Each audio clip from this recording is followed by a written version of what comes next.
الحمد لله نحمده ونستعينه ونستهديه ونستغفره ونؤمن به ونتوكل عليه ونعوذ بالله تعالى من شرور أنفسنا ومن سيئات أعمالنا من يهده الله فلا مضل له ومن يضلله فلن تجد له وليا مرشدا أشهد أن لا إله إلا الله وحده لا شريك له وأشهد أن محمدا عبده ورسوله أرسله بالهدى ودين الحق ليظهره على الدين كله ولو كره المشركون اللهم صل على محمد وعلى آل محمد كما صليت على إبراهيم وعلى آل إبراهيم وبارك على محمد وعلى آل محمد كما باركت على إبراهيم وعلى آل إبراهيم في العالمين إنك حميد مجيد أما بعد فإن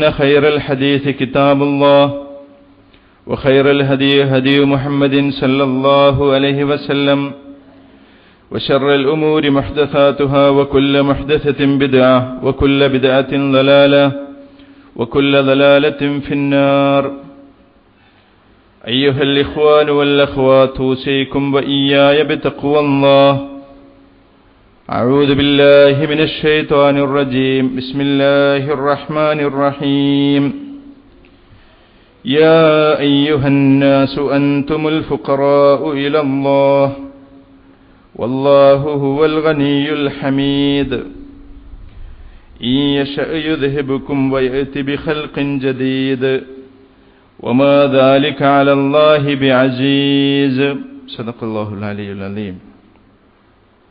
ബഹുമാന്യരായ സഹോദരന്മാരെ, സഹോദരിമാരെ, സർവശക്തനായ പടച്ചതമ്പുരാനെ സൂക്ഷിച്ചുകൊണ്ട് ജീവിക്കുക, അവൻ്റെ കൽപ്പനകളെയും നിർദ്ദേശങ്ങളെയും ശാസനകളെയും ജീവിതത്തിലുടനീളം ശ്രദ്ധിക്കുക, അതനുസരിച്ച് ജീവിതത്തെ ക്രമപ്പെടുത്തുക, അങ്ങനെ അവൻ്റെ സ്വർഗം നേടിയെടുക്കുവാൻ പരമാവധി പരിശ്രമിക്കുക. അല്ലാഹു സുബ്ഹാനഹു വ തആല അവനിഷ്ടപ്പെട്ട അടിമകളുടെ മുഅ്മിനീങ്ങളുടെ കൂട്ടത്തിൽ എന്നെയും നിങ്ങളെയും ഉൾപ്പെടുത്തുമാറാവട്ടെ. അവൻ്റെ സ്വർഗം നൽകി, സ്വർഗത്തിലെ ജന്നാത്തുൽ ഫിർദൗസ് നൽകി നമ്മെ എല്ലാവരെയും അനുഗ്രഹിക്കുമാറാവട്ടെ. ഒരുപാട് വീഴ്ചകൾ സംഭവിച്ചിട്ടുള്ള ദുർബലരായ അവൻ്റെ അടിമകളാണ് നമ്മളെല്ലാവരും. അർഹമുർ-റാഹിമീനായ പടച്ചതമ്പുരാൻ നമ്മുടെ പോരായ്മകൾ, നമ്മുടെ വീഴ്ചകൾ, കുറ്റങ്ങളൊക്കെ നമുക്ക് പുറത്തു തരികയും നമ്മുടെ ഈമാൻ വർദ്ധിപ്പിച്ചു തരികയും സൽക്കർമ്മങ്ങൾ അധികരിപ്പിച്ചു നൽകുകയും ചെയ്യുമാറാവട്ടെ. ആമീൻ. അല്ലാഹു മനുഷ്യരെ പറ്റി മനസ്സിലാക്കുന്നത് എല്ലാ മനുഷ്യരും ഫക്കീറുകളാണ് എന്നാണ്. എല്ലാ ലോകത്തുള്ള അവന്റെ എല്ലാ സൃഷ്ടികളായ മനുഷ്യന്മാരും ഫക്കീറുകളാണ്. അവരുടെ അടുത്ത് എത്ര സമ്പത്തുണ്ടെങ്കിലും, അവർ എത്ര ധനാഢ്യരും കോടീശ്വരന്മാരും ആണ് എങ്കിലും, അവർക്ക് ലോകത്ത് ആര് ഉണ്ട് എങ്കിലും അവരൊക്കെ ദരിദ്രരാണ് എന്നാണ് അള്ളാഹു വിചാരിക്കുന്നത്. ഫക്കീർ എന്ന് പറഞ്ഞാൽ മറ്റൊരാളുടെ കയ്യിലുള്ളത് ആവശ്യമുള്ള ഒരാൾ, മറ്റൊരാളുടെ ആവശ്യമുള്ള, മറ്റൊരാളെ തേടിക്കൊണ്ടിരിക്കുന്ന, മറ്റൊരാളെ അന്വേഷിച്ചുകൊണ്ടിരിക്കുന്ന ഒരാളെ സംബന്ധിച്ചാണ് ഫക്കീർ എന്ന് പറയുന്നത്. മനുഷ്യന്മാർക്ക് അങ്ങനെയല്ല തോന്നുന്നത്. അവർക്ക് ആവശ്യമുണ്ട്, അവർ ഫക്കീറുകളാണ്. പക്ഷെ അവർക്ക് ആവശ്യമുള്ളത് ഈ ദുനിയാവിലെ പല കാര്യങ്ങളെയുമാണ്. ദുനിയാവിലെ സമ്പത്ത് അവർക്ക് ആവശ്യമുണ്ട്, ദുനിയാവിലെ സന്താനങ്ങൾ, സഹധർമ്മിണികൾ അവർക്ക് ആവശ്യമുണ്ട്, ദുനിയാവിൽ പ്രശസ്തി അവർക്ക് ആവശ്യമുണ്ട്. അങ്ങനെ ദുനിയാവിൽ അവർക്ക് ആവശ്യമുള്ള കുറേ സംഗതികളുണ്ട്. അതിൻ്റെയൊക്കെ അന്വേഷകരാണ്, അല്ലെങ്കിൽ അതിൻ്റെയൊക്കെ ആവശ്യക്കാരാണ് മനുഷ്യന്മാര്. പക്ഷെ അന്തിമ വിശകലനത്തിൽ അള്ളാഹു പറയുന്നത് നിങ്ങളെല്ലാവരും ദരിദ്രന്മാരാണ്, നിങ്ങളെല്ലാവരും ഒരാളെ ആവശ്യമുള്ളവർ ആണ്, അല്ലെങ്കിൽ ഒന്നിനെ ആവശ്യമുള്ളവർ ആണ്. ആരെയാണ് നിങ്ങൾക്ക് ആവശ്യം?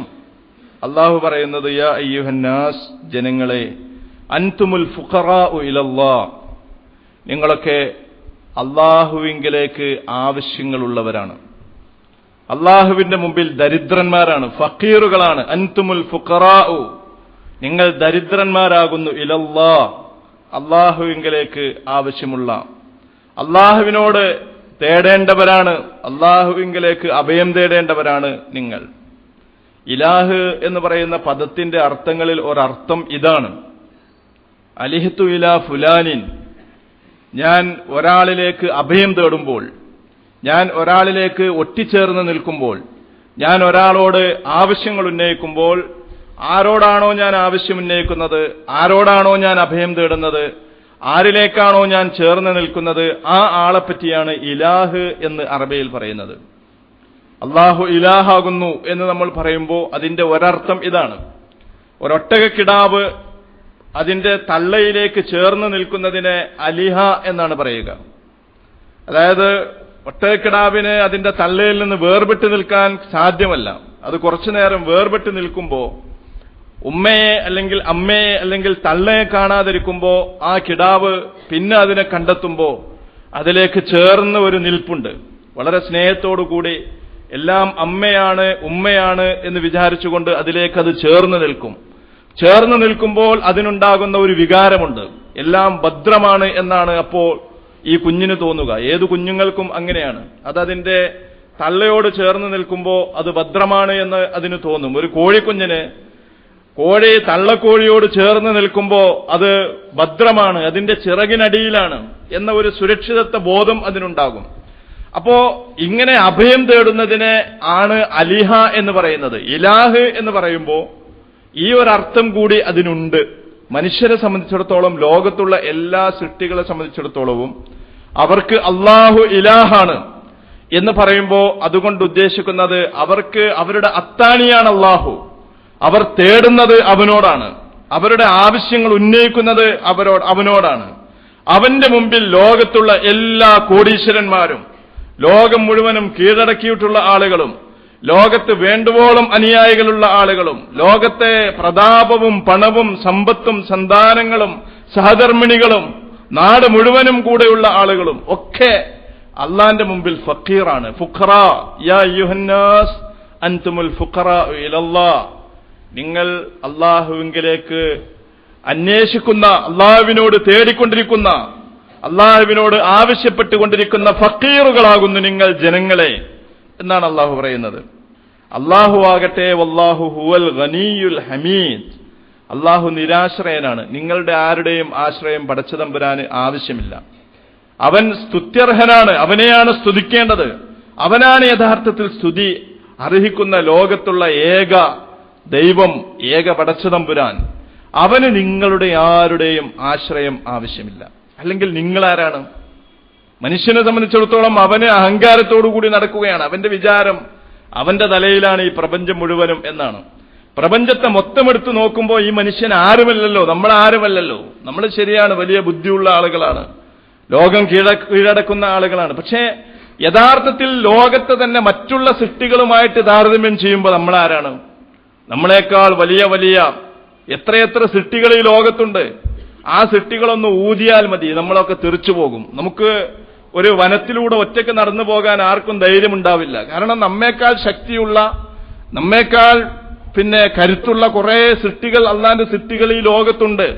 അവരെയൊക്കെ പേടിച്ചുകൊണ്ടാണ് നമ്മൾ ജീവിക്കുന്നത്. വനത്തിലൂടെ പോകണ്ട, നമ്മളൊരു സാധാരണ ഇരുട്ടത്ത് നടക്കാൻ നമുക്ക് ധൈര്യമില്ല. കാരണം അള്ളാന്റെ തന്നെ വേറെ കുറെ സൃഷ്ടികളുടെ മുമ്പിൽ നമ്മൾ ആരുമല്ല. ഒരു പാമ്പ് കടിച്ചാൽ, ഒരു തേള് കുത്തിയാൽ നമ്മുടെ കഥ കഴിഞ്ഞു. അപ്പൊ നമ്മേക്കാൾ അവക്കൊരു ശക്തിയുണ്ട്, അവക്കില്ലാത്ത ചില ശക്തികൾ, ബുദ്ധിയുടെ ചില ശക്തികൾ നമുക്കുണ്ട് എന്നുള്ളത് ശരിയാണ്. പക്ഷേ നമ്മേക്കാൾ ശക്തിയുള്ള എത്രയോ സൃഷ്ടികൾ ഈ ലോകത്തുണ്ട്. ദിനോസറുകൾ അപ്രത്യക്ഷമായ ലോകത്ത് നിന്ന്, ദിനോസറുകളുടെ കഥകൾ വായിക്കുമ്പോൾ നമ്മൾ അത്ഭുതപ്പെട്ടു പോകും. അവയുടെ ശക്തി, അവയുടെ തേറ്റയുടെ നീളം, അവയുടെ ദംഷ്ട്രങ്ങൾ, ഇതൊക്കെ ഇങ്ങനെയൊക്കെ കുറെ സൃഷ്ടികൾ ഈ ലോകത്തുണ്ടായിരുന്നു. ഇപ്പോഴും ലോകത്ത് കുറെ സൃഷ്ടികളുണ്ട്. അപ്പോ ഈ സൃഷ്ടികളുമായിട്ടൊക്കെ താരതമ്യം ചെയ്യുമ്പോൾ നമ്മളാരാണ്? നമ്മളാരുമല്ല. നമ്മൾ ഈ ജീവിക്കുന്ന ഭൂമി ഏതാണ്? ശരിയാണ്, ഇതൊരു ലോകമാണ്. പക്ഷെ ഈ ലോകം, ഇത് സൂര്യന്റെ ഗ്രഹങ്ങളിൽ സൂര്യനെ ചുറ്റിക്കൊണ്ടിരിക്കുന്ന ഒരു സാധാരണ ഗ്രഹം മാത്രമാണ്. സൂര്യനെ അനുധാവനം ചെയ്തുകൊണ്ടിരിക്കുന്ന, സൂര്യന്റെ മുമ്പിൽ ഒന്നുമല്ലാത്ത ഒരു ഗ്രഹമാണ് നമ്മുടെ ഈ ഭൂമി എന്ന് പറയുന്നത്. അപ്പൊ ഈ ഭൂമിയിൽ നമ്മൾ ഭൂമികൾ ഇങ്ങനെ വെട്ടിപ്പിടിക്കുമ്പോൾ ഈ ഭൂമി എന്ന് പറയുന്നത് ഈ പ്രപഞ്ചത്തെ മൊത്തം എടുത്തു നോക്കുമ്പോൾ ഒന്നുമല്ല. നക്ഷത്രങ്ങള്, സൂര്യൻ, ഗോളങ്ങൾ ഒക്കെ നമുക്കിങ്ങനെ നോക്കുമ്പോൾ, ആകാശത്തേക്ക് നോക്കുമ്പോൾ ഒരു ചെറിയ ഒരു ഇമവെട്ടം, ഒരു വെളിച്ചമാണ് ഒരു നക്ഷത്രം എന്ന് പറയുന്നത്. നമ്മളെ സംബന്ധിച്ചിടത്തോളം ഒരു ചെറിയ കുത്ത്, പക്ഷെ അതൊരു വലിയ സാധനമാണല്ലോ. അപ്പൊ ഇങ്ങനെ നമ്മൾ വിചാരിക്കുന്നത് പോലെയല്ല ഈ പ്രപഞ്ചത്തിൽ നമ്മുടെ കയ്യിലുള്ളത് ഒന്നുമല്ല. നമ്മൾ ജീവിക്കുന്ന ഭൂമി, ഈ പ്രപഞ്ചത്തിലെ ബാക്കിയുള്ള ഗോളങ്ങളെ, സൂര്യനെ ഒക്കെ എടുത്ത്, ഗ്രഹങ്ങളെ ഒക്കെ എടുത്ത് പരിശോധിക്കുമ്പോൾ ഇതൊരു വലിയ കാര്യമൊന്നുമല്ല. നമ്മൾ വലിയ ബുദ്ധിയുള്ള ആളുകളാണ്, ഒക്കെ ശരിയാണ്. പക്ഷേ ഈ ലോകത്തുള്ള അള്ളാഹു തന്നെ സൃഷ്ടിച്ച അള്ളാഹുവിന്റെ സൃഷ്ടികളെ എടുത്തു നോക്കുമ്പോൾ നമ്മളൊന്നുമല്ല. അപ്പൊ ഇങ്ങനെയൊക്കെ ആയിട്ടും മനുഷ്യൻ, അവന്റെ വിചാരം, അവന്റെ അഹങ്കാരം, അവന്റെ വിചാരം അവൻ വലിയ ആളാണ് എന്നാണ് പരിശുദ്ധ ഖുർആൻ തന്നെ പറഞ്ഞതുപോലെ. അവന്റെ കയ്യിലാണ് മുഴുവനും എന്നാണ് അവന്റെ വിചാരം. പക്ഷെ അള്ളാഹു പറയുന്നത് അൻതുമുൽ ഫുഖറാഉ ഇലല്ലാഹ്, നിങ്ങൾ അള്ളാഹുവിന്റെ മുമ്പിൽ വെറും ഫക്കീറുകളാണ്. ഈ ബോധമുള്ള മനുഷ്യന്മാർക്കാണ് ഈമാനും തഖ്വയും ഉണ്ടാവുകയുള്ളൂ. അല്ലാത്ത മനുഷ്യന്മാർ അഹങ്കാരികളാണ്. അവർക്കൊരിക്കലും ഈമാനും തഖ്വയും ഉണ്ടാവുകയില്ല. അവർ ഫക്കീറാണ്. ഏത് കോടീശ്വരനും ഫക്കീറാണ്. എപ്പോഴാണ് അവൻ ഫക്കീറാകുന്നത്? അവന് വീണ്ടും വീണ്ടും പണം തേടിക്കൊണ്ടിരിക്കുകയാണ്. അവനെ സംബന്ധിച്ചിടത്തോളം അവനിത് മതിയായി എന്ന് തോന്നുന്നില്ല. അതുകൊണ്ട് അവന് ഫക്കീറായിട്ടാണ് അവൻ അപ്പോഴും അനുഭവപ്പെടുന്നത്. അതുകൊണ്ട് പണമുള്ള ആളുകളും നിങ്ങൾ അവരെ സമീപിച്ചാൽ, ഒരു സംഭാവനയ്ക്ക്, ഒരു സക്കാത്തിന്, ദാനധർമ്മത്തിന് അവരെ സമീപിച്ചാൽ അവർ നിങ്ങളോട് അവരുടെ പായാരങ്ങൾ പറഞ്ഞുകൊണ്ടിരിക്കും. അവരെ ഇങ്ങനെ കരുതിക്കൂട്ടി വെറുതെ പറയുകയായിരിക്കുകയില്ല. അവർ വിചാരിക്കുന്നത് അങ്ങനെയാണ്. അവർക്ക് കുറെ പ്രശ്നങ്ങളുണ്ട്, അവർക്ക് കുറെ സാമ്പത്തികമായ ബുദ്ധിമുട്ടുകളുണ്ട്, അവർക്ക് കുറെ പ്രയാസങ്ങളുണ്ട് എന്നാണ് അവർ വിചാരിക്കുന്നത്. കാരണം അവർക്ക് കിട്ടേണ്ടത് മുഴുവനും കിട്ടിയെന്ന് അവർക്ക് തോന്നുന്നില്ല.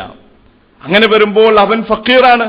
അപ്പൊ ഒരു ധനാഢ്യനായ കോടീശ്വരനായ മനുഷ്യൻ പോലും അവൻ ഫക്കീറായിട്ട് അവൻ അനുഭവപ്പെടും. ഇങ്ങനെ ഫക്കീറായിട്ട് അനുഭവപ്പെടുന്നത് കൊണ്ട് തന്റെ സാമ്പത്തിക നില ഒന്നുകൂടി ഭദ്രമാക്കണമെന്ന് വിചാരിച്ച് അവൻ പിന്നെയും ഓടുകയാണ്. കാരണം അവന് ഒരു ധനികനാണ്, പണം മതിയായി എന്നവന് തോന്നിയിട്ടില്ല. അവന് അഹങ്കാരമുണ്ട്, പക്ഷേ അവന് ഉള്ളത് മതിയായി എന്നവന് തോന്നിയിട്ടില്ല. അവൻ പ്രശസ്തിയുടെ ഫക്കീറാണ്.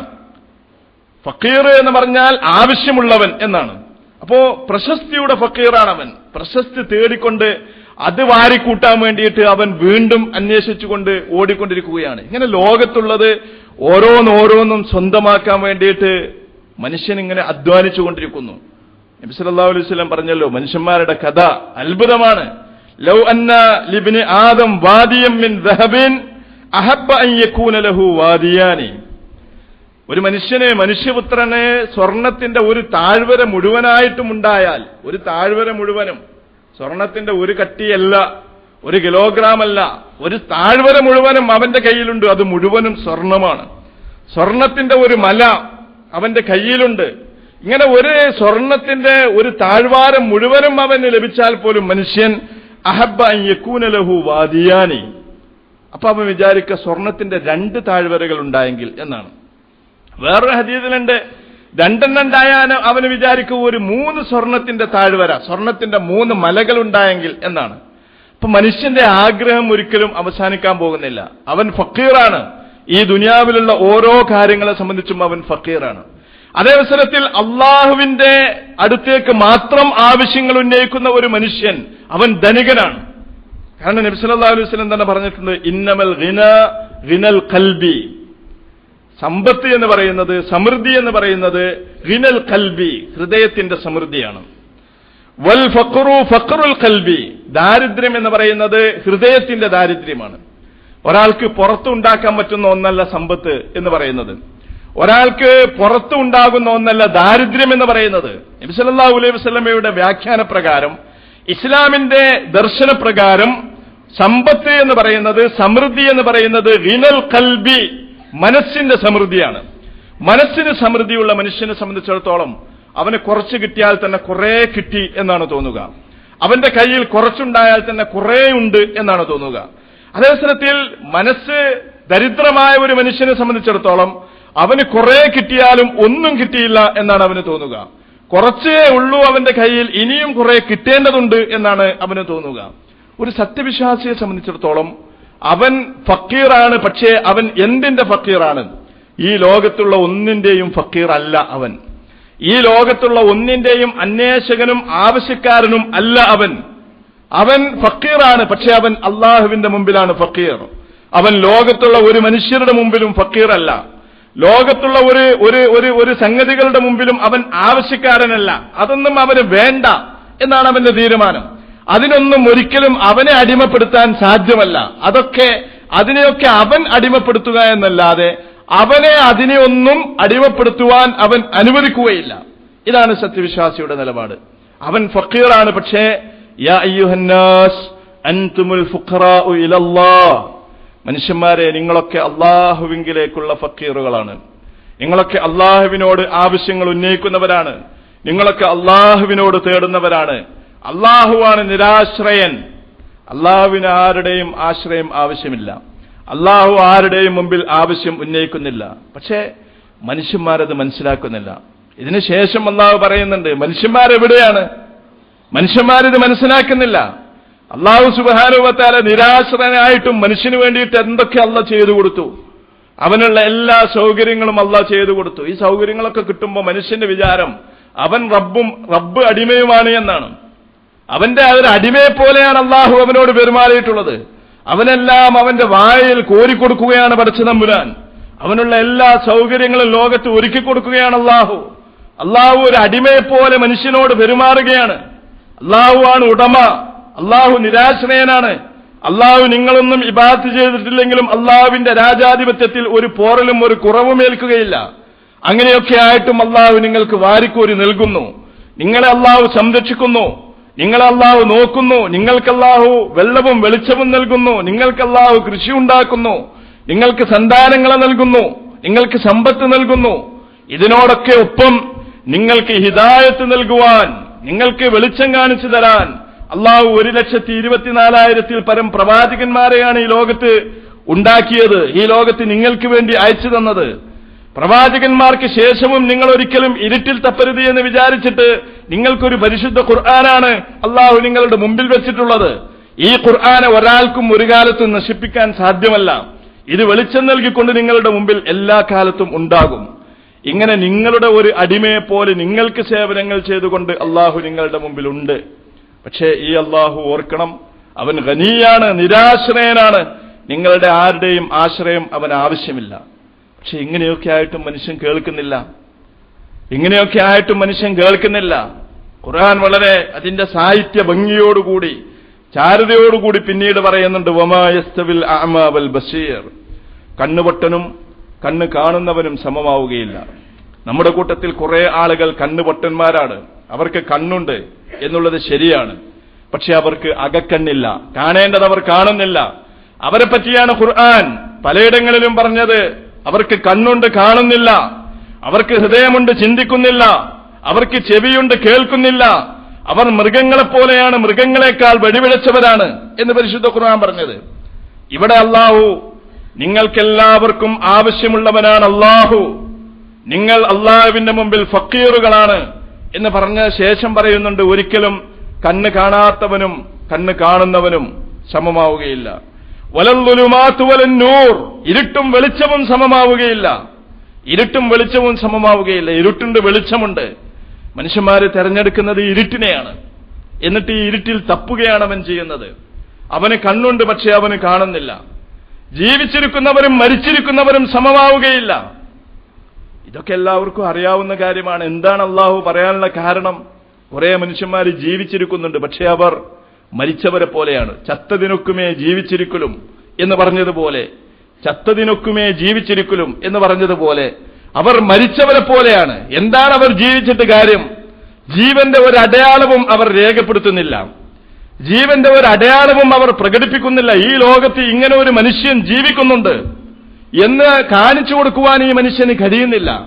ഇങ്ങനെയുള്ള ആളുകൾ മരിച്ചവരെ പോലെയാണ്. ഇവരോട് പറഞ്ഞിട്ടെന്ത് കാര്യം? റസൂലിനോട് അള്ളാഹു പറയുകയാണ്, വമാ അൻത ബിമുസ്മിഇൻ മൻ ഫിൽ ഖുബൂർ, ഖബറുകളിലുള്ള മനുഷ്യന്മാരെ കേൾപ്പിക്കുവാൻ താങ്കൾക്ക് കഴിയില്ല. ഖബറിലുള്ള മനുഷ്യന്മാരെ കേൾപ്പിക്കാൻ താങ്കൾക്ക് കഴിയില്ല. ഖബറിലാണ് കുറെ മനുഷ്യന്മാർ. അവർ ദുനിയാവിലാണ് എങ്കിലും അവർ ഖബറിലാണ്. അവരെ എങ്ങനെ കേൾപ്പിക്കാൻ? അവരുടെ മുമ്പിൽ ഖുത്ബ ഓതിയിട്ട്, അവരുടെ മുമ്പിൽ ഖുർആൻ ഓതിയിട്ട് യാതൊരുവിധ കാര്യവുമില്ല. അവർക്കൊന്നും കേൾക്കാൻ സാധ്യമല്ല. റസൂലിനോട് പറയുകയാണ്, ഖബറിലുള്ള മനുഷ്യന്മാരെ കേൾപ്പിക്കുവാൻ താങ്കൾക്ക് പ്രവാചകരെ സാധ്യമല്ല. ഈ മനുഷ്യന്മാരെ അള്ളാന്റെ മുമ്പിൽ ഫക്കീറുകളാകേണ്ട ഈ മനുഷ്യന്മാർ അള്ളാന്റെ മുമ്പിൽ ഫക്കീറുകളായിട്ടില്ല. അവർ ഫക്കീറുകളാണ്. ലോകത്തെ കുറെ വിഭവങ്ങളുടെ മുമ്പിലാണ് അവർ ഫക്കീറുമാരായിട്ടുള്ളത്. അതിന്റെ മുമ്പിൽ അവർ താണുകേണ് നിൽക്കുന്നുണ്ട്. അവർ ധനത്തെ, സമ്പത്തിനെ ദൈവമായി പൂജിച്ചുകൊണ്ടിരിക്കുന്നുണ്ട്. അവർ അവരുടെ കുടുംബങ്ങളെ ദൈവമായി പൂജിച്ചുകൊണ്ടിരിക്കുന്നുണ്ട്. അവർ അവരുടെ പ്രശസ്തിയെ ദൈവമായി പൂജിച്ചുകൊണ്ടിരിക്കുന്നുണ്ട്. അഫറഅയ്ത മൻ ഇത്തഖദ ഹിലാഅഹു ഹവാഹു, സ്വന്തം ദേഹത്തിന്റെ ഇച്ഛകളെ, ആഗ്രഹങ്ങളെ, പൂതികളെ ഇലാഹാക്കിയവനെ താങ്കൾ കണ്ടില്ലേ എന്ന് ഖുർആൻ ചോദിച്ചത് അങ്ങനെയുള്ള ആളുകളെ പറ്റിയാണ്. ഇലാഹ് എന്ന് പറയുന്നത് പൂജിക്കപ്പെടുന്ന ഒരു വിഗ്രഹം മാത്രമല്ല, ആരാധിക്കപ്പെടുന്ന ഒരു ദൈവം മാത്രമല്ല. നിങ്ങളുടെ കാഴ്ചപ്പാടും മനസ്ഥിതിയുമാണ്. നിങ്ങളുടെ മനസ്സ് ആർക്കാണ് നിങ്ങൾ അടിയറ വെച്ചിട്ടുള്ളത്? ആ അടിയറ വെച്ചത് ഏതാണോ അതിന്റെ അടിമയാണ് നിങ്ങൾ. അടിയറ വെച്ചത് ആർക്കാണോ അത് നിങ്ങളുടെ ദൈവമാകുന്നു. നിങ്ങളുടെ പടച്ചവൻ അതാകുന്നു. അത് നിങ്ങളുടെ സമ്പത്താകും, നിങ്ങളുടെ ഭാര്യയാകും, നിങ്ങളുടെ സന്താനങ്ങളാകും, നിങ്ങളുടെ പ്രശസ്തിയാകും, നിങ്ങളുടെ പദവിയാകും. ഇതിന്റെയൊക്കെ അടിമകളായി ഇതിനെ ദൈവങ്ങളായി കൊണ്ട് നടക്കുന്ന കുറെ മനുഷ്യന്മാരുണ്ട്. പക്ഷേ യഥാർത്ഥത്തിൽ സത്യവിശ്വാസികൾ അവർ ഈ ലോകത്ത് ഒരിക്കലും അവർ ദരിദ്രരല്ല. അവർ അള്ളാഹുവിന്റെ മുമ്പിൽ ദരിദ്രരാണ്. ദാരിദ്ര്യം എന്ന് പറയുന്നത് ഒരിക്കലും സമ്പത്തിന്റെ ദാരിദ്ര്യമല്ല. ഹൃദയത്തിന്റെ സമൃദ്ധിയാണ് സത്യവിശ്വാസിയുടെ സമൃദ്ധി. ഹൃദയത്തിന്റെ ദാരിദ്ര്യം ഒരിക്കലും സത്യവിശ്വാസിക്കുണ്ടാവുകയില്ല. അവൻ മനസ്സുകൊണ്ട് എപ്പോഴും സംതൃപ്തനാണ്. അവന്റെ മനസ്സെപ്പോഴും സമ്പത്ത് കൊണ്ട് സമ്പന്നമാണ്, സമൃദ്ധമാണ്. അവന്റെ ഹൃദയം നിറയെ പണമാണ്. അവന്റെ ഹൃദയം നിറയെ ഭൂമിയാണ്. അവന്റെ ഹൃദയം നിറയെ പ്രശസ്തിയാണ്. ഹൃദയമാണ് അവന്റെ എല്ലാം. ഈമാൻ നിറഞ്ഞു നിൽക്കുന്ന മനുഷ്യന്മാരുടെ ഹൃദയത്തിൽ ഒരിക്കലും ദാരിദ്ര്യം ഉണ്ടാവുകയില്ല എന്നാണ് നബി സല്ലല്ലാഹു അലൈഹി വസല്ലം പഠിപ്പിച്ചിട്ടുള്ളത്. അപ്പോൾ ദാരിദ്ര്യമുണ്ട് നമുക്ക്.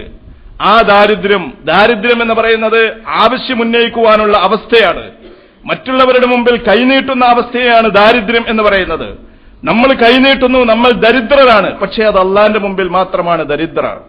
യാ അയ്യുഹന്നാസ്, ജനങ്ങളെ, അൻതുമുൽ ഫുഖറാഉ ഇലല്ലാഹ്, നിങ്ങൾ അള്ളാഹുവിന്റെ മുമ്പിൽ ദരിദ്രന്മാരാണ്. അള്ളാഹുവിങ്കിലേക്ക് കൈനീട്ടുന്ന ആളുകളാണ് ജനങ്ങളെ നിങ്ങൾ എല്ലാവരും എന്നാണ് പരിശുദ്ധ ഖുർആൻ പറയുന്നത്. നമ്മുടെ സഹോദരന്മാരെ ദരിദ്രന്മാരാകണം. അള്ളാഹുവിന്റെ മുമ്പിൽ മാത്രമാണ് നമ്മൾ ദരിദ്രന്മാരാകേണ്ടത്. അല്ലാതെ ഈ ലോകത്ത് ആരുടെയും മുമ്പിൽ ദരിദ്രരാകുന്ന പ്രശ്നമില്ല, ആരോടും കൈനീട്ടുന്ന പ്രശ്നമില്ല, ആരുടെയും മുമ്പിൽ കെഞ്ചുന്ന പ്രശ്നമില്ല. നമ്മൾ കെഞ്ചുന്നുണ്ട് എങ്കിൽ അത് പടച്ച തമ്പുരാനോട് മാത്രമായിരിക്കും. ഈ ലോകത്തുള്ള ഏതൊരു ശക്തിക്കും നിങ്ങളുടെ ദാരിദ്ര്യം മാറ്റാൻ കഴിയില്ല. അതാണ് നബി സല്ലല്ലാഹു അലൈഹി വസല്ലം പറയുന്നത്. സ്വർണത്തിന്റെ ഒരു താഴ്വരയുണ്ടെങ്കിൽ നിങ്ങൾ 2 വേണം എന്ന് പറയും. 2 കിട്ടിയാൽ നിങ്ങൾ പറയും മൂന്നാമത്തതൊന്നു കൂടി കിട്ടണം എന്ന് പറയും. ഇത് നമ്മുടെ എല്ലാവരുടെയും അവസ്ഥയാണ്. നമ്മളൊരു 10,000 രൂപ കിട്ടിയെങ്കിൽ എന്ന് വിചാരിച്ച് നമുക്ക് 10,000 കിട്ടിയെന്ന് വിചാരിക്കുക. അപ്പൊ ആരും അൽഹംദുലില്ലാ ഇത് മതി, ഇനിയൊരു 10,000 കിട്ടിയാൽ വേണ്ട എന്ന്, ഞാൻ 10,000 ആഗ്രഹിച്ചിട്ടുള്ളൂ, അതിനപ്പുറം വേണ്ട എന്ന് പറയാൻ ആർക്കും സാധ്യമല്ല. അപ്പൊ അവർ വിചാരിക്കും ഒരു 10,000 കൂടി കിട്ടിയാൽ അത്യാവശ്യ പ്രശ്നങ്ങൾ കൂടി പരിഹരിക്കാം.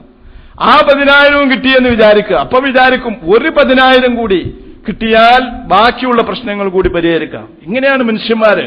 അപ്പൊ ഇതൊരിക്കലും അവസാനിക്കാൻ പോകുന്നില്ല. ഈ ലോകത്തുള്ള ഒരു ശക്തിക്കും ഒരു വ്യക്തിക്കും നിങ്ങളുടെ ആവശ്യങ്ങൾ നിറവേറ്റിത്തരാൻ നിങ്ങൾ വിചാരിക്കുന്നത് മുഴുവനും നിങ്ങൾക്ക് നൽകാൻ കഴിയില്ല.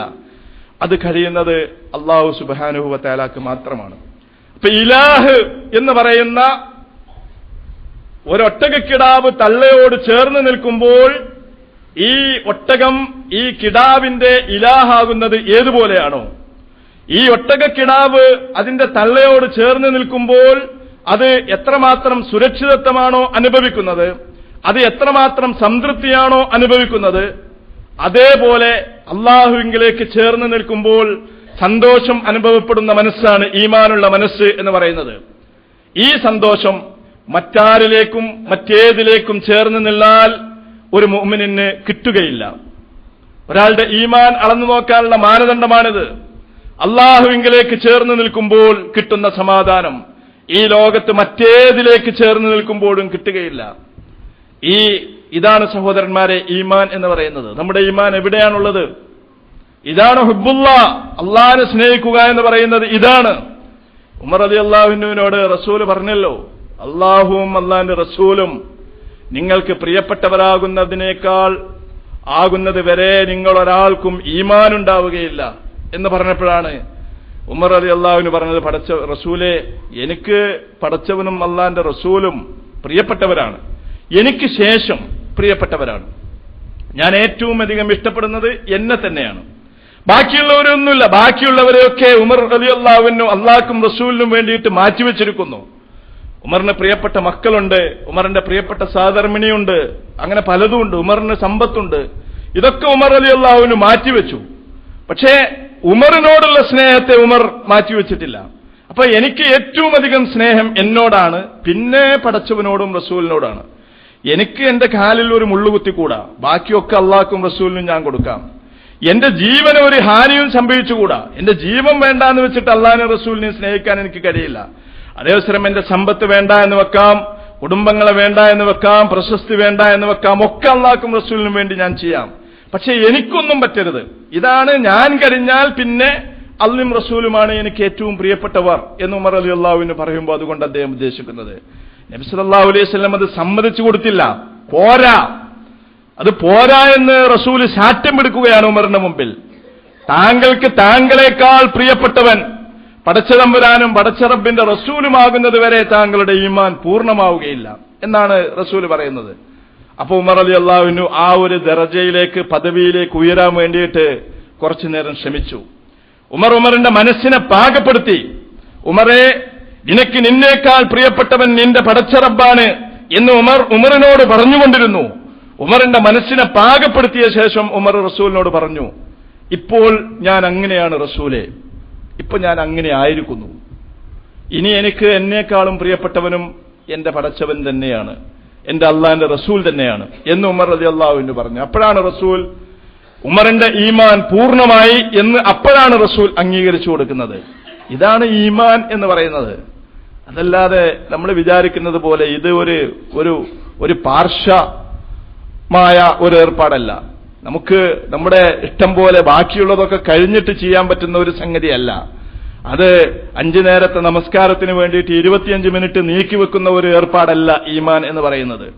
365 ദിവസത്തിലെ 30 ദിവസം പട്ടിണി കിടക്കുന്ന ഒരു ഏർപ്പാടല്ല ഈമാൻ എന്ന് പറയുന്നത്. നിങ്ങൾക്ക് ലക്ഷ്യങ്ങളുണ്ടാകുമ്പോൾ ആ ലക്ഷ്യങ്ങളിൽ 1 ലക്ഷം നിങ്ങൾ ഹജ്ജിന് വേണ്ടിയിട്ട് ചെലവഴിക്കുമ്പോൾ അതിനെപ്പറ്റി മാത്രമല്ല ഈമാൻ എന്ന് പറയുന്നത്. നിങ്ങളുടെ ലക്ഷ്യങ്ങളിൽ 2.5%, 1 ലക്ഷത്തിൽ വെറും 2500 രൂപ സക്കാത്ത് കൊടുക്കുമ്പോൾ അതോടുകൂടി തീരുന്ന ഒരു ഏർപ്പാടാണ് ഈമാൻ എന്ന് വിചാരിക്കുന്നുണ്ട് എങ്കിൽ അത് ശരിയല്ല. യാ അയ്യുഹന്നാസ് അൻതുമുൽ ഫുഖറാഉ ഇലല്ലാഹ്, ജനങ്ങളെ, നിങ്ങൾ അള്ളാഹുവിലേക്ക് ആവശ്യമുള്ളവരാണ്. അള്ളാഹുവിനെ നിങ്ങൾക്ക് ആവശ്യമുള്ളൂ. അള്ളാഹുവാണ് എല്ലാം എല്ലാം എന്ന് നിങ്ങൾ വിചാരിക്കുമ്പോഴാണ് നിങ്ങളുടെ ഈമാൻ പൂർണ്ണമാകുന്നത്. നമ്മളോട് ചോദിക്കണം, നമുക്ക് അള്ളാഹ് ആണോ എല്ലാം എല്ലാം? അതല്ല നമുക്ക് നമ്മുടെ നാടാണോ, ലോകമാണോ, സമ്പത്താണോ, കച്ചവടമാണോ, ഭാര്യയാണോ, കുട്ടികളാണോ, വേറെ എന്തെങ്കിലുമാണോ എല്ലാം എല്ലാം? മുഅ്മിനീങ്ങളെ സംബന്ധിച്ചിടത്തോളം എല്ലാം എല്ലാം അള്ളാഹു ആകുമ്പോഴാണ് അവരുടെ ഈമാൻ പൂർണ്ണമാകുന്നത്. അപ്പോ ഇങ്ങനെ അള്ളാഹു ഏറ്റവും പ്രിയപ്പെട്ടവനാവുക, അള്ളാഹുവിലേക്ക് ഫഖീർ ആയിത്തീരുക.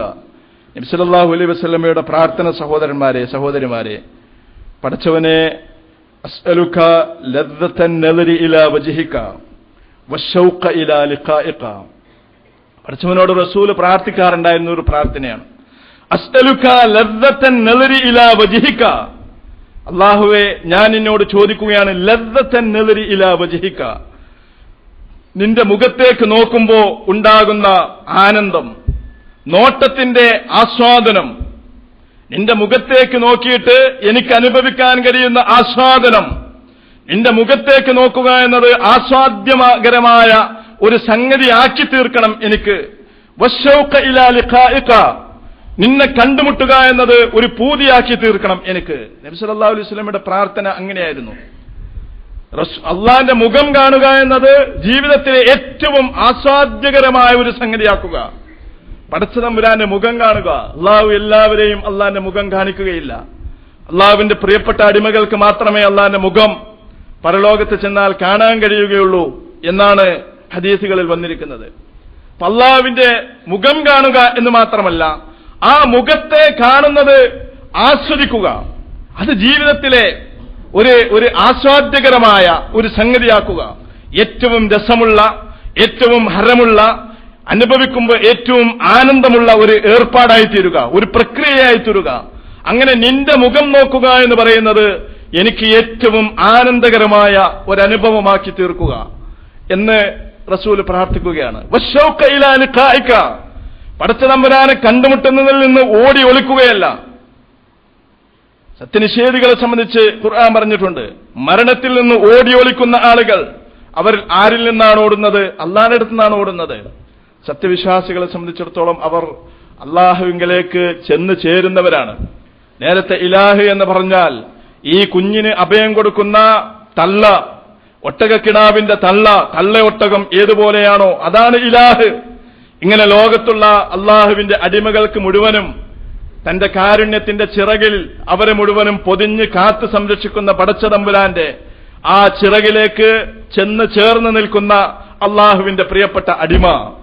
ഇതാണ് സത്യവിശ്വാസിയും മൂമിനും പടച്ചതമ്പുരാനും തമ്മിലുള്ള ബന്ധം. വശൗഖ ഇലാ ലിഖാഇക, ഇങ്ങനെ നിന്നെ കാണാനും നിന്നിലേക്ക് വന്ന് ചേർന്ന് നിൽക്കാനും ഉള്ള ഒരു പൂതി, അത് പടച്ചവനെ ഞാൻ നിന്നോട് ചോദിക്കുകയാണ്. റസൂൽ അള്ളാഹിനോട് ചോദിച്ചു വാങ്ങുന്ന സംഗതികൾ ഇതൊക്കെയാണ്. സാധാരണ അടിമകളെപ്പോലെ എനിക്ക് സമ്പത്തുണ്ടാകണേ, എനിക്ക് പ്രശസ്തി ഉണ്ടാകണേ, എനിക്ക് അതുണ്ടാകണേ, ഇതുണ്ടാകണേ, ഇതൊക്കെയാണ് സാധാരണ മനുഷ്യന്മാരെ. എനിക്ക് സ്വർഗം തരണേ എന്ന് പ്രാർത്ഥിച്ചു കഴിഞ്ഞാൽ പിന്നെ ബാക്കിയുള്ള അധിക പ്രാർത്ഥനകളും അവന്റെ ദുനിയാവിന് വേണ്ടിയിട്ടാണ്.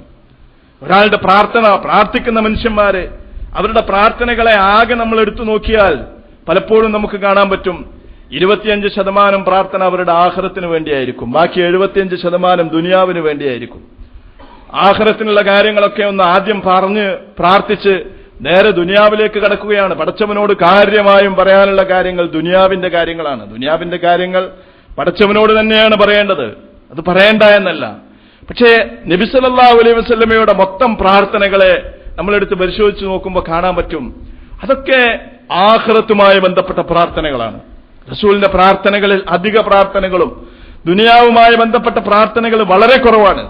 റസൂലിന്റെ പ്രാർത്ഥനകൾ ആഖിറത്തുമായി ബന്ധപ്പെട്ട പ്രാർത്ഥനകളാണ്. ആ പ്രാർത്ഥനകളിൽ ഇതുപോലുള്ള പടച്ചതമ്പുരാനെ നിന്നെ കാണുന്നത് എനിക്ക് ആനന്ദകരമാക്കി തീർക്കുക, നിന്റെ മുഖത്തേക്കുള്ള ഒരു നോട്ടം, ആ നോട്ടം എനിക്ക് ആനന്ദകരമാക്കി തീർക്കുക, നിന്റെ അടുത്ത് വന്ന് നിന്നെ കണ്ടുമുട്ടുക, നിന്നിലേക്ക് ചേർന്ന് നിൽക്കുക എന്ന് പറയുന്നത് എനിക്ക് എന്റെ പൂതിയാക്കി തീർക്കുക എന്നൊക്കെയാണ് നബി സല്ലല്ലാഹു അലൈഹി വസല്ലമയുടെ പ്രാർത്ഥന. ഇതാണ് സഹോദരന്മാരെ അൻതുമുൽ ഫുഖറാഉ ഇലല്ലാഹ്, നിങ്ങൾ അള്ളാഹുവിലേക്ക് ആവശ്യമുള്ളവരാണ് എന്ന് പറയുമ്പോൾ അതുകൊണ്ട് നമ്മൾ മനസ്സിലാക്കേണ്ടത്. അപ്പൊ ഈ വിധത്തിൽ പടച്ചതമ്പുരാനുമായിട്ടുള്ള ബന്ധത്തെ കൂടുതൽ സുദൃഢമാക്കുക, ഹൃദയം കൊണ്ട് അള്ളാഹുവിനോട്, മനസ്സുകൊണ്ട് പടച്ചതമ്പുരാനോട് ബന്ധപ്പെടുക, അള്ളാഹുവിലേക്ക് ചേർന്ന് നിൽക്കുന്നതിനെ എപ്പോഴും ഒരാനന്ദമായി അനുഭവിക്കുക, അള്ളാഹുവിനുമായിട്ട് എപ്പോഴും നമ്മുടെ മനസ്സിനെ നമ്മൾ തടഞ്ഞുവെക്കുക, അതുമായിട്ട് എപ്പോഴും ബന്ധിപ്പിച്ചു നിൽക്കുക. അങ്ങനെ അള്ളാഹുവിന്റെ മുമ്പിൽ ഞാനൊരു ഫക്കീറാണ്, ഈ ലോകത്ത് മറ്റാരുടെ മുമ്പിലും ഞാനൊരു ഫക്കീറല്ല എന്ന് കരുതി ജീവിക്കുക. അങ്ങനെയുള്ള ആളുകൾക്കാണ് ലോകത്ത് ഇസ്സത്തുണ്ടാകുക, അവർക്കാണ് തല ഉയർത്തി ജീവിക്കാൻ കഴിയുക. അല്ലാത്ത ആളുകളെ പലരുടെയും പലതിന്റെയും മുമ്പിൽ തല കുനിക്കേണ്ടി വരും. അള്ളാഹിന്റെ മുമ്പിൽ മാത്രമേ തലകുനിക്കുകയുള്ളൂ എന്ന് വിചാരിച്ചവന് ഈ ലോകത്ത് ആരുടെ മുമ്പിലും തലകുനിക്കേണ്ടി വരില്ല. അള്ളാഹിന്റെ മുമ്പിൽ മാത്രം തലകുനിക്കുകയില്ല, ബാക്കി ആരുടെ മുമ്പിലും തലകുനിക്കാം എന്ന് വിചാരിക്കുന്ന ആളുകൾക്ക് ഈ ലോകത്ത് നിന്ദ്യരായിട്ട് ജീവിക്കേണ്ടി വരും. അവർക്ക് വലിയ വിലയും നിലയുമുണ്ട് എന്ന് അവർ വിചാരിക്കുന്നുണ്ട് എങ്കിൽ അത് തെറ്റിദ്ധാരണയാണ്. അതൊരിക്കലും ശാശ്വതമല്ല, അതവർക്ക് നിലനിർത്താൻ കഴിയില്ല. അതേവസരം പടച്ചതമ്പുരാന്റെ തണലിൽ പടച്ചതമ്പുരാന്റെ മാത്രം കാവല് മതി എന്ന് വിചാരിക്കുന്ന ആളുകൾക്ക് ജനങ്ങളുടെ ഇടയിലും തല ഉയർത്തി ആരുടെയും മുമ്പിൽ കൈനീട്ടാതെ ആർക്കും വഴങ്ങാതെ ജീവിക്കുവാൻ അവർക്ക് കഴിയും. അത് അള്ളാഹുവിന്റെ ഒരു സുന്നത്ത്, ഒരു നടപടിക്രമമാണ്, ഈ പ്രകൃതിയുടെ ഒരു നിയമമാണ്. അപ്പൊ ദുനിയാവിലും ആഖിറത്തിലും നമുക്ക് രക്ഷപ്പെടാൻ പറ്റുന്ന വിധത്തിലുള്ള ഈ വിധത്തിലുള്ള ഒരു നിലപാട് ആയിരിക്കണം നമ്മൾ രൂപപ്പെടുത്തിയെടുക്കേണ്ടത്. അള്ളാഹു തുണക്കുകയും അനുഗ്രഹിക്കുകയും നമുക്ക് എല്ലാ നന്മകൾക്കും തൗഫീഖ് നൽകി നമ്മെ സഹായിക്കുകയും ചെയ്യുമാറാവും.